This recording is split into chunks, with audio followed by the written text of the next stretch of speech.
রুই মাছের ঝাল তো অনেকে অনেকভাবেই খেয়েছেন। একবার এইভাবে ট্রাই করুন, দেখবেন যশোদিতে মুখের স্বাদ ফিরিয়ে আনতেও সাহায্য করবে। চলুন রেসিপিটা দেখা যাক।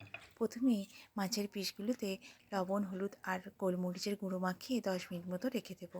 10 মিনিট পর কড়াইয়ে সর্ষের তেল গরম করে মাছগুলো ভেজে নেব।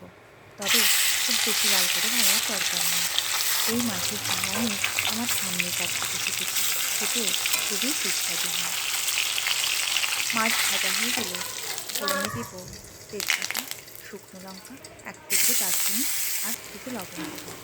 এবার দেবো কুচনো পেঁয়াজ, গ্রেট করে রাখা আদা আর রসুন। মাছের গ্রেভির জন্য তৈরি করে নেব মশলা। তার জন্য একটা বাটিতে 2 চামচ টক দই, হলুদ, জিরে, ঝাল লঙ্কা, কাশ্মীরি লঙ্কা গুঁড়ো 1/2 টেবিল চামচ দিয়ে দেবো। আর দেবো পরিমাণ মতো লবণ, চিনি দিয়ে ভালো করে জল দিয়ে মিক্স করে নেব। এদিকে পেঁয়াজ রসুন ভাজা হয়ে গেছে, তার দিয়ে দেবো একটা টমেটো। টমেটো গলে গেলে দিয়ে দেবো তৈরি করে রাখা মশলা। মশলা থেকে তেল ছেড়ে আসলে 1 বাটি জল দেবো। গ্রেভি ফুটে আসলে তাতে দিয়ে দেবো ভেজে রাখা মাছ। 5 মিনিট ফুটে গেলে ওপর থেকে ধনেপাতা ছড়িয়ে গরম